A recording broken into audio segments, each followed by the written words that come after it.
ಸಿದ್ಧಾರ್ಥ ಕಾಲೇಜಿನಲ್ಲಿ ಇಡಿ ಅಧಿಕಾರಿಗಳ ಪರಿಶೀಲನೆ ಮುಕ್ತಾಯವಾಗಿದೆ.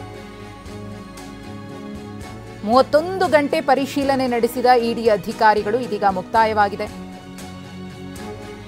ಡಾಕ್ಟರ್ ಜಿ ಪರಮೇಶ್ವರ್ ಅವರ ಒಡೆತನದ ಸಿದ್ಧಾರ್ಥ ಕಾಲೇಜು ದಾಳಿ ವೇಳೆ ಕೆಲ ಮಹತ್ವದ ದಾಖಲೆಗಳು ಪತ್ತೆಯಾಗಿವೆ.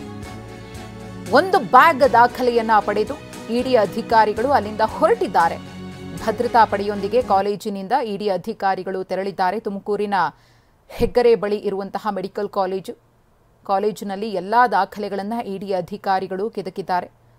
ಒಂದಷ್ಟು ಮಹತ್ವದ ದಾಖಲೆಗಳು ಇದೇ ಸಂದರ್ಭದಲ್ಲಿ ಇಡಿ ಅಧಿಕಾರಿಗಳಿಗೆ ಸಿಕ್ಕಿದ್ದು, ಅವೆಲ್ಲವನ್ನ ಕೂಡ ತೆಗೆದುಕೊಂಡು ಸಿದ್ಧಾರ್ಥ ಕಾಲೇಜಿನಿಂದ ಇಡಿ ಅಧಿಕಾರಿಗಳು ಬಿಗಿ ಭದ್ರತೆಯ ನಡುವೆ ನಿರ್ಗಮಿಸಿದ್ದಾರೆ ಅನ್ನೋ ಮಾಹಿತಿ.